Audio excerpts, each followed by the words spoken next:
आज मैं आपको दर्शन के कुछ प्रश्नों को समझाने की कोशिश करूँगा। इसके आपको नोट्स तो मैंने भेज दिए हैं, पर इस विषय को मैंने अभी तक समझाया नहीं है।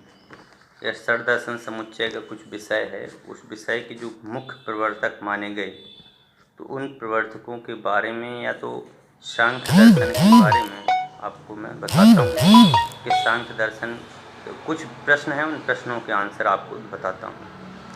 सबसे पहला प्रश्न है कि सांख्य दर्शन के प्रवर्तक कौन हैं। तो जो सांख्य दर्शन के प्रवर्तक थे वह आज से बहुत समय पहले आचार्य आदिनाथ तीर्थंकर के काल में उनके पुत्र भरत और भरत के पुत्र मारीची और मारीची के पुत्र कपिल हुए थे। उन कपिल ने ही इस सांख्य दर्शन के प्रवर्तक माने जाते हैं।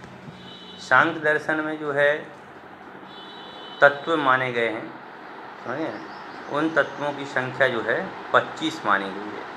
प्रश्न आ सकता है भाई सांख्य दर्शन में तत्वों की संख्या कितनी है, 21, 22, 23, 24, 25, तो अपन क्या बताना है, 25 होते हैं।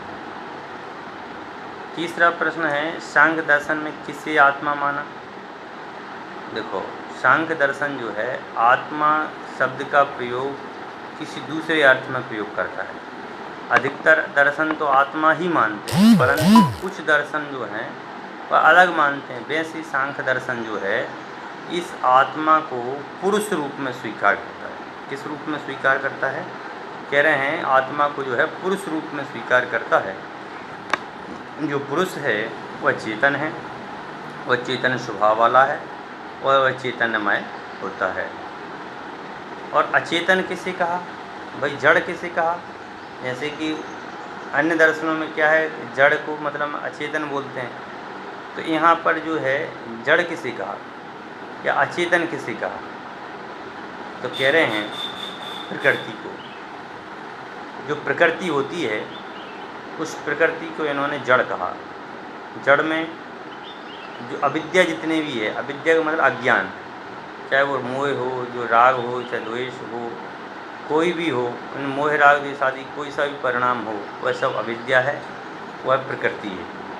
पुरुष और प्रकृति में अंतर जानना बस। पुरुष तो मतलब आत्मा का नाम है और प्रकृति नाम जो है चेतन का नाम है।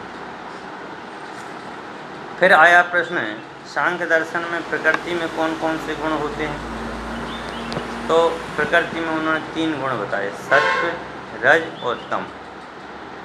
मतलब सत्व, रजस और तमस, ये 3 गुण जो होते हैं वो प्रकृति में होते हैं। और सांख्य दर्शन में 2 तत्व कौन से हैं, तो सांख्य दर्शन अभी मैंने आपको बताई हैं, प्रकृति और पुरुष। सांख्य दर्शन में दुख से मुक्ति कौन है, कह रहे हैं दुख से मुक्त होना कौन करता है, तो ये पुरुष करता है। दुख से मुक्त होने पर ही पुरुष की प्राप्ति होती है और आत्मा की प्राप्ति होती है।